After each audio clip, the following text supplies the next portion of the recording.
예수 그리스도의 복된 소식, 곧 메시지는 정확히 예언자 이사야의 책에 나온 대로 여기서부터 시작된다.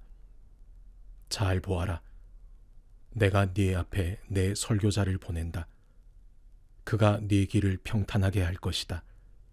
광야에서 외치는 소리여, 하나님 오심을 준비하여라. 길을 평탄하고 곧게 하여라. 세례자 요한이 광야에 나타나서 삶을 고쳐 죄 용서를 받는 세례를 선포했다. 유대와 예루살렘으로부터 사람들이 떼를 지어 그에게 와서 죄를 고백하고 요단강에서 그에게 세례를 받고 삶을 고치기로 결단했다. 요한은 낙타털로 된 옷을 입고 허리에 가죽띠를 둘렀다. 그리고 메뚜기와 야생꿀을 먹었다. 요한은 이렇게 전했다. 진짜는 이제부터다. 이 드라마의 주인공은 너희의 삶을 바꾸어 놓으실 것이다. 그분께 비하면 나는 잔심부름꾼에 지나지 않는다. 나는 너희의 옛 삶을 바꾸어 천국의 삶을 준비시키려고 이 강에서 세례를 주고 있다. 그러나 그분의 세례, 성령의 거룩한 세례는 너희를 완전히 바꾸어 놓을 것이다. 그때 예수께서 갈릴리 나사렛에서 오셔서 요단강에서 요한에게 세례를 받으셨다. 물에서 올라오시는 순간 예수께서는 하늘이 열리고 하나님의 영이 비둘기같이 그분 위에 내려오는 것을 보셨다. 성령과 더불어 한 음성이 들려왔다. 너는 내가 사랑으로 선택하고 구별한 내 아들, 내 삶의 전부다. 동일한 성령께서 즉시 예수를 광야로 몰아내셨다. 예수께서는 광야에서 40일을 밤낮으로 사탄에게 시험을 받으셨다. 들짐승들이 그분과 함께 있었고 천사들이 그분을 도왔다. 요한이 체포된 뒤에 예수께서 갈릴리에 가셔서 하나님의 메시지를 전파하셨다. 때가 다 되었다. 하나님 나라가 여기 있다. 너희 삶을 고치고 메시지를 믿어라. 예수께서 갈릴리 호숫가를 지나가시다가 시몬과 그의 동생 안드레가 그물을 던지는 것을 보셨다. 고기잡이는 그들의 평소 직업이었다. 예수께서 그들에게 말씀하셨다. 나와 함께 가자. 내가 너희를 새로운 어부가 되게 하겠다. 잉어와 가물치 대신에 사람을 낚는 법을 가르쳐 주겠다. 그들은 아무것도 묻지 않고 그물을 놓아두고 그분을 따라갔다. 예수께서 호숫가를 10여 미터쯤 더 가시다가 세베대 아들인 야고보와 요한 형제를 보셨다. 그들은 배에서 그물을 손질하고 있었다. 예수께서 곧바로 그들에게도 똑같이 제안하셨고 그들은 즉시 아버지 세베대와 배와 품꾼들을 버려두고 그분을 따라갔다. 그들은 가버나움에 들어갔다.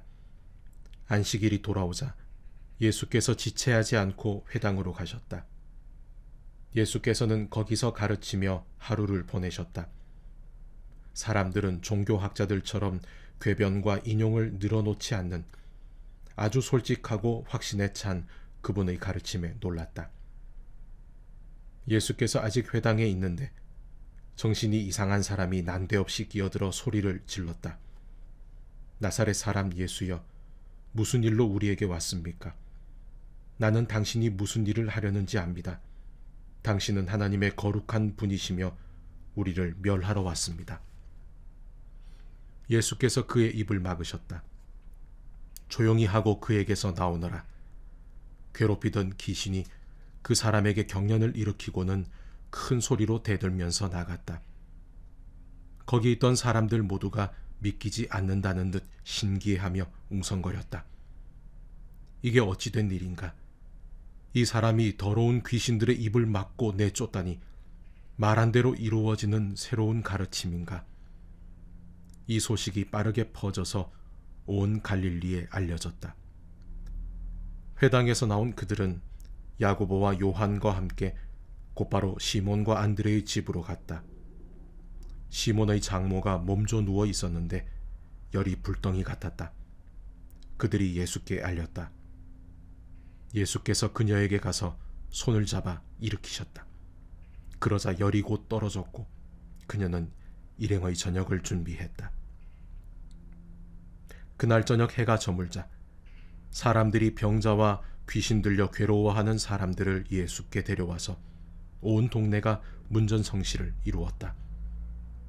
예수께서 그들의 병든 몸과 고통당하는 심령을 고쳐주셨다. 귀신들이 그분의 참 정체를 알았으므로 예수께서는 그들이 한마디도 하지 못하게 하셨다. 날이 밝기 한참 전에 예수께서 일어나셔서 한적한 곳으로 기도하러 가셨다. 시몬과 그 일행이 그분을 찾으러 갔다. 예수를 만나자 그들이 말했다. 사람들이 다 주님을 찾고 있습니다. 예수께서 말씀하셨다. 다른 마을로 가자. 내가 거기서도 전도해야 하겠다. 나는 이 일을 하러 왔다. 예수께서는 갈릴리 온 회당을 다니시며 전도하고 귀신을 쫓아내셨다. 한 나병 환자가 그분 꾀와서 무릎을 꿇고 간청했다. 원하시면 저를 깨끗하게 하실 수 있습니다. 못내 치근한 마음이 든 예수께서 손을 내밀어 그에게 대며 말씀하셨다. 내가 원한다. 깨끗하게 되어라. 그러자 그 즉시 나병이 깨끗이 사라졌고 그의 살갗은 보드랍고 온전해졌다. 예수께서 그를 보내시며 엄히 명하셨다. 누구에게도 아무 말 하지 마라. 깨끗하게 되었으니 모세가 정한 예물을 가지고 제사장에게 가서 네 몸을 보여라. 그러면 네가 나은 것이 사람들에게 입증될 것이다. 그러나 그 사람은 모퉁이를 돌아서자마자 만나는 사람마다 그 일을 이야기하여 온 동네에 소문을 퍼뜨렸다.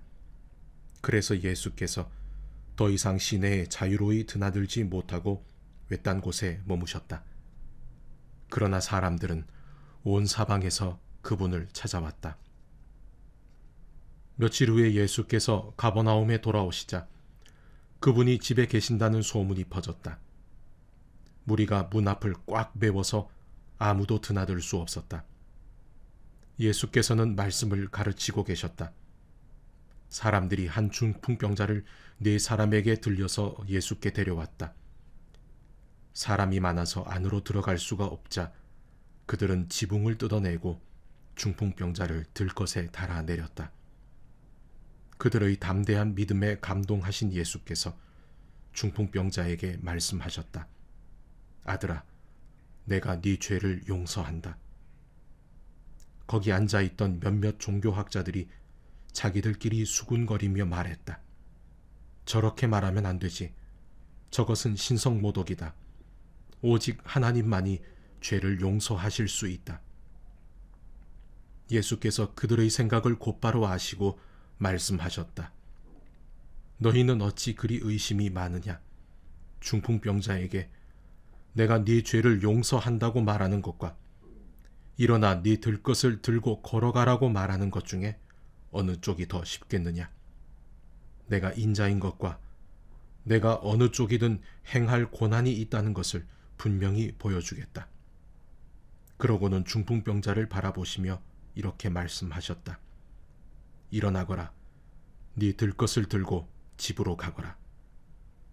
그 사람은 그 말씀대로 일어나서 들것을 가지고 모두가 보는 앞에서 걸어나갔다. 사람들은 도무지 믿기지 않아 자신들의 눈을 비볐다. 그러고 나서 하나님을 찬송하며 말했다. 우리 평생에 이런 일은 처음 본다. 예수께서 다시 호숫가를 걸으셨다. 무리가 다시 그분께 왔고 예수께서는 그들을 가르치셨다. 예수께서 거니시다가 알페오의 아들 레위가 자기 일터에서 세금을 걷고 있는 것을 보셨다. 예수께서 말씀하셨다. 나와 함께 가자. 그는 따라갔다. 나중에 예수와 그 제자들이 평판이 좋지 않은 무리와 함께 집에서 저녁을 먹고 있었다. 보기에는 아닐 것 같지만 그들 가운데 적지 않은 사람들이 이미 그분을 따르고 있었다. 종교학자와 바리새인들은 예수께서 그런 무리와 어울리는 것을 보고 그분의 제자들에게 따졌다. 쓰레기 같은 인간들과 천하게 지내다니 이게 무슨 본이 되겠소? 예수께서 들으시고 반박하셨다. 의사가 필요한 사람이 누구냐? 건강한 사람이냐? 병든 사람이냐? 내가 여기 있는 것은 영적으로 건강한 사람을 초청하려는 것이 아니라 죄로 병든 사람을 초청하려는 것이다. 요한의 제자들과 바리새인의 제자들은 금식하는 습관이 있었다. 몇몇 사람들이 예수께 와서 따졌다. 요한을 따르는 이들과 바리새인들은 금식 훈련을 하는데 당신을 따르는 이들은 왜 그렇게 하지 않습니까? 예수께서 말씀하셨다. 즐거운 결혼식 중에는 빵과 포도주를 아끼지 않고 실컷 먹는다. 나중에 허리띠를 졸라맬 일이 있을지 모르지만 지금은 아니다. 신랑 신부와 함께 있는 동안에는 즐겁게 보내는 법이다. 정겨운 축하의 모닥불에 찬물을 끼얹는 사람은 없다. 하나님 나라가 임한다는 것은 바로 이런 것이다. 예수께서 계속해서 말씀하셨다. 멀쩡한 스카프를 잘라서 낡은 작업복에 대고 깁는 사람은 없다. 서로 어울리는 천을 찾게 마련이다. 그리고 금이 간 병에는 포도주를 담지 않는 법이다. 어느 안식일에 예수께서 곡식이 무르익은 밭 사이를 걷고 계셨다. 제자들이 길을 가다가 곡식 이삭을 땄다. 바리새인들이 그 일로 예수께 말했다. 보십시오. 당신의 제자들이 안식일 규정을 어기고 있습니다. 예수께서 말씀하셨다. 너희는 다윗이 배고플 때 자기와 함께한 동료들과 한 일을 읽어보지 못했느냐? 그가 성소에 들어가 대제사장 아비아달이 보는 앞에서 제단에서 갓 물려낸 빵, 곧 제사장들 외에는 아무도 먹지 못하게 되어 있는 거룩한 빵을 먹고 자기 동료들에게도 주지 않았느냐? 이어서 예수께서 말씀하셨다. 우리를 위해 안식일이 만들어진 것이지 안식일을 위해 우리가 만들어진 것은 아니다. 인자는 안식일의 종이 아니라 주인이다. 예수께서 다시 회당에 들어가시니 거기에 한쪽 손이 오그라든 사람이 있었다. 바리새인들은 혹시나 안식일 위반으로 예수를 잡을까 하여 그 사람을 고쳐주나 보려고 그분을 주시했다. 예수께서 손이 오그라든 사람에게 말씀하셨다. 우리가 잘 볼 수 있도록 여기 서거라. 예수께서 이번에는 사람들에게 말씀하셨다. 어떤 행동이 안식일에 가장 합당하냐? 선을 행하는 것이냐? 악을 행하는 것이냐? 사람을 돕는 것이냐? 무력한 상태로 버려두는 것이냐? 아무도 말이 없었다. 예수께서는 그들의 비정한 종교에 노하여 그들의 눈을 하나씩 쳐다보셨다. 그러고는 그 사람에게 말씀하셨다. 네 손을 내밀어라. 그가 손을 내밀자 그 손이 새 손과 같이 되었다. 바리새인들은 서둘러 그곳을 빠져나가 어떻게 하면 헤롯의 당원들과 합세하여 그분을 파멸시킬 것인지 흥분하며 이야기했다. 예수께서 그곳을 피해 제자들과 함께 바닷가로 떠나가셨다. 그러나 갈릴리에서 큰 무리가 따라왔고 유대와 예루살렘과 이두메와 요단강 건너편과 두로와 시돈 근방에서도 큰 무리가 따라왔다. 그들은 말로만 전해 듣던 것을 직접 눈으로 보려고 왔다. 예수께서는 무리에게 밟히지 않도록 제자들에게 배를 준비하게 하셨다. 예수께서 지금까지 많은 사람들을 고쳐주셨으므로 온전치 못한 사람은 서로 밀고 당기며 그분께 다가가서 그분을 만지려고 했다. 악한 귀신들이 그분을 알아보고는 엎드려 부르짖었다. 당신은 하나님의 아들입니다. 그러나 예수께서는 그 말을 받아들이지 않으셨다. 그들의 입을 다물게 하여 자신의 정체를 사람들에게 알리지 못하게 막으셨다. 예수께서 산에 올라가셔서 자신이 원하는 사람들을 초청하셨다. 그들이 함께 올라갔다. 예수께서 12명을 정하시고 그들을 사도로 임명하셨다. 그분의 계획은 그들로 자신과 함께 있게 하고 그들을 보내 말씀을 선포하게 하며 그들에게 귀신을 쫓아내는 권세를 주시려는 것이었다. 그 12명은 다음과 같다.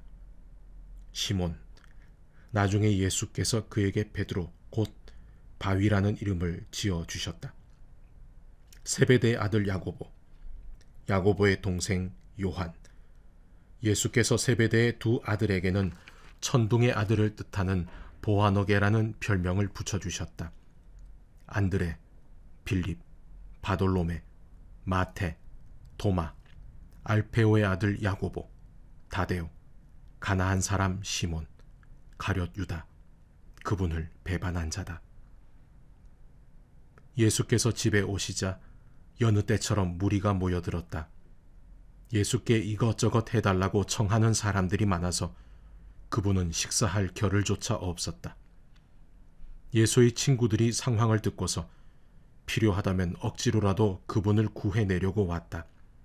그들은 그분이 제정신을 잃어가는 것은 아닌지 의심했다. 예루살렘에서 종교학자들이 내려와서 예수가 마술을 부리고 마귀의 속임수를 써서 그 능력으로 사람들의 이목을 끌고 있다는 소문을 퍼뜨렸다. 예수께서 그들의 비방에 이런 이야기로 맞섰다. 마귀를 보내 마귀를 잡고 사탄을 이용해 사탄을 없앤다는 것이 말이 되느냐?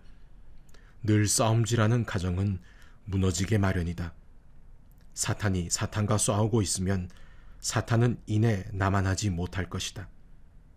환한 대낮에 시퍼렇게 눈을 뜬 건장한 사내의 집에 들어가서 그 살림을 가지고 달아나려면 먼저 그 사람을 묶어야 하지 않겠느냐? 그를 묶으면 집을 깨끗이 털 수 있다. 잘 들어라. 내가 너희에게 경고한다. 용서받지 못할 말이나 행동은 없다. 그러나 너희가 하나님의 성령을 끝까지 비방하면 너희를 용서하시는 바로 그분을 물리치는 것이 된다. 그것은 너희 자신이 걸터 앉은 나뭇가지를 톱으로 잘라내는 것이며 용서하시는 그분과의 모든 관계를 너희 자신의 사악함으로 끊어버리는 것이다. 예수께서 이렇게 경고하신 것은 그들이 그분을 악한 자와 한패로 몰았기 때문이다. 그때 예수의 어머니와 동생들이 나타났다. 그들은 밖에 서서 그분과 잠시 할 말이 있다는 전가를 보냈다. 예수께서 그 전가를 받을 때에 무리에 둘러싸여 있었다. 선생님의 어머니와 동생들이 밖에서 찾고 있습니다. 예수께서 대답하셨다. 내 어머니와 형제들이 누구라고 생각하느냐? 그러고는 둘러앉은 사람들을 일일이 쳐다보며 말씀하셨다. 내 어머니와 형제들이 여기 바로 너희 앞에 있다. 순종이 피보다 진하다. 하나님의 뜻에 순종하는 사람이 내 형제요, 자매요, 어머니다.